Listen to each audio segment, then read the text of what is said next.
В прошлом году в Амге стартовал проект под названием «Моя трудовая молодость», где собираются воспоминания трудовой молодежи 40-х-70-х годов.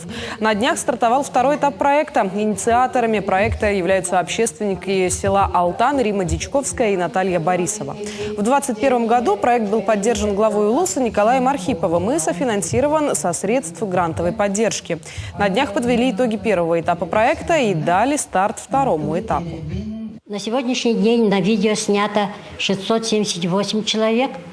Все снятые видеоролики остаются в сервере Центральной библиотеки, затем переносятся в архив на хранение, оцифровывается, и этот проект будет продолжаться в течение нескольких лет.